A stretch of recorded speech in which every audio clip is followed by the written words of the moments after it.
Okay, unscripted rant time. You know Martin Luther King Jr.'s famous "I have a dream" speech. Well, I have my own version because I have a dream that one day we will have an NRL Grand Final that doesn't feature the Storm or the Panthers. Here's a stat for you. 7 out of the last 8 Grand Finals have had one of these teams in it. The only one that didn't was 2019, a Grand Final won by the Roosters, literally the only team in the NRL that fans would like to see in the Grand Final less than the Storm and Panthers. With about a third of the season to go, I looked through all the teams that were in finals contention, and literally only one matchup existed that I thought could hurt the game more than it would help it. No prizes for guessing what that matchup was. And I was very public about comparing a hypothetical week of Grand Final build-up for a game between Canterbury and Canberra versus one between Penrith and Melbourne. The only silver lining behind this potential matchup is that it dispels those wild conspiracy theories you see in Instagram comment sections that the finals are engineered by the NRL, because you know who wants this matchup the least?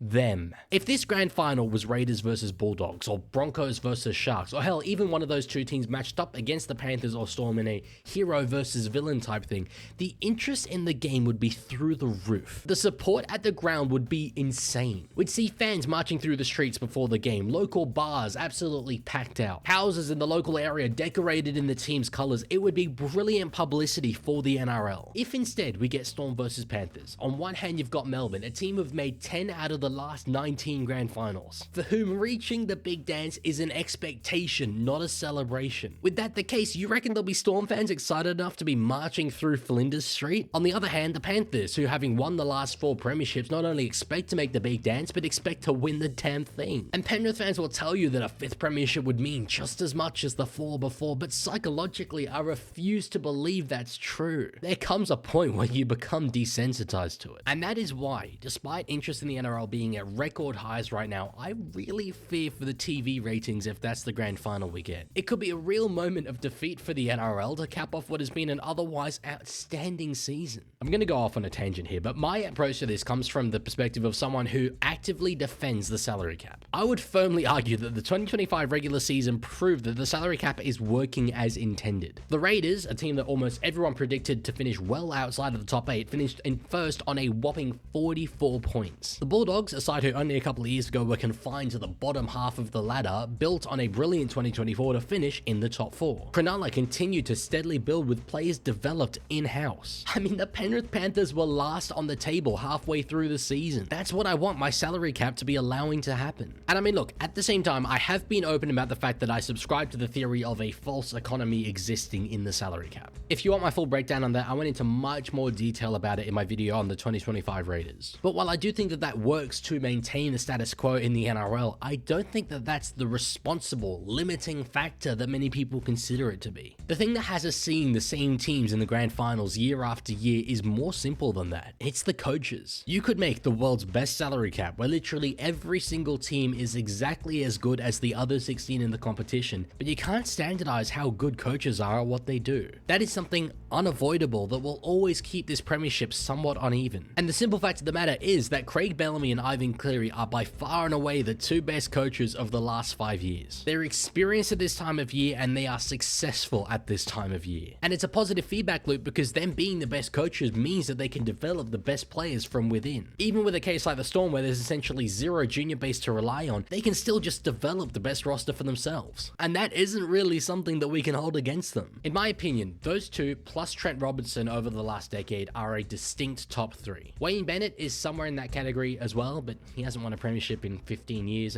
I don't know. I feel that those guys are the holy trinity right now. And I also know that including Robinson in that group and not Bennett will really annoy South fans, and that's most of the reason why I'm doing it. And they'll love this even more because one thing that really made me subscribe to the coaching theory was the Roosters this season. After in the space of one off-season losing Joseph Manu, Joseph Suaalii, Luke Keary, Jared Waerea-Hargreaves, Satili Tupouniua and Brandon Smith, and having Sam Walker injured for half the season, we still offloaded Dominic Young because we didn't need him to make the finals. I firmly believe that that was down to a tremendous coaching performance from Trent Robinson. In my opinion, probably his best for a number of years. He debuted 8 players this season, and And of the Roosters' best 17 at the end of the year, 14 of them made their NRL debut at the club. And that doesn't include Angus Crichton, who played junior footy at the Roosters before signing with Souths. I don't think there's many coaches out there who would have achieved the same feat, losing that much experience and relying only on what was in-house to replace it. And clubs know that coaches like that are absolute gold, so they hold on to them for dear life, with the exception, of course, of Wayne Bennett, who just kind of does his own thing. Even that mechanism itself creates another positive feedback loop, where the best coaches in the game are able to stay in the game for longer, developing their skills for longer, having stability for longer, while clubs like the Dragons, Knights, or Tigers become transit lounges for coaches who are just trying to stay afloat. They're given a fraction of the amount of time to develop, and so they only develop a fraction the amount. Like, I'm thinking out loud here, but you know situations like Stephen Crichton, where a player left the 3-time premiers to go and sign for a club who had finished in the bottom half of the table 8 years in a row. Or Jerome Luai doing the same thing with the Tigers. You don't have that with coaches. You don't have a coach at a top team having to go because of the salary cap. For a multitude of reasons, they exist on a separate, untouchable level, but that does entrench the existing power dynamics. So that leaves other teams having to gamble in order to try and get their hands on their master coach. And there are examples of that working so far. I mean, you got the likes of Cameron Ciraldo, who is at the Bulldogs now after a long apprenticeship at the Panthers. Same with Andrew Webster, who's now at the Warriors. Or Craig Fitzgibbon, who was a coach for 3 premierships at the Roosters before eventually going to Cronulla. But for every one of them, there's the ones who come along, hang around for a few years, and then fade back into obscurity, leaving behind a club as directionless as when they walked into the building. All of that is to make the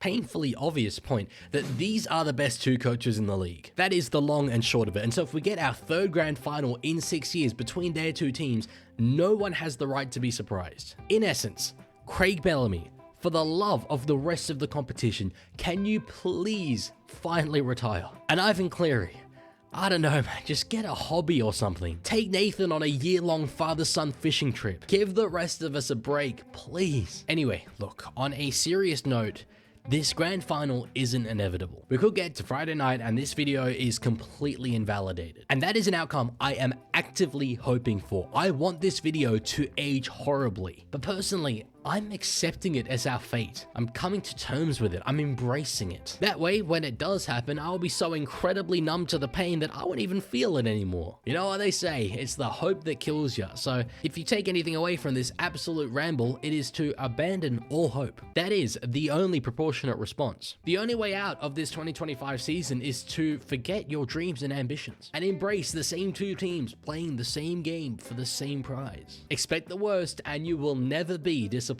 Jesus, that is a grim message. Anyway, look, we still have the Pacific Championships and the Ashes series to look forward to after this. And hopefully a 2026 that sees Rugby League's dichotomy of inevitability finally blown apart. Do you think it'll be a Storm Panthers grand final? Let me know in the comments below. And if you haven't subscribed yet, we're trying to hit 10K by the end of the year, and your help with that would be massively appreciated. Thanks for sitting through that. I think I needed it. Thanks for watching, and I'll see you later.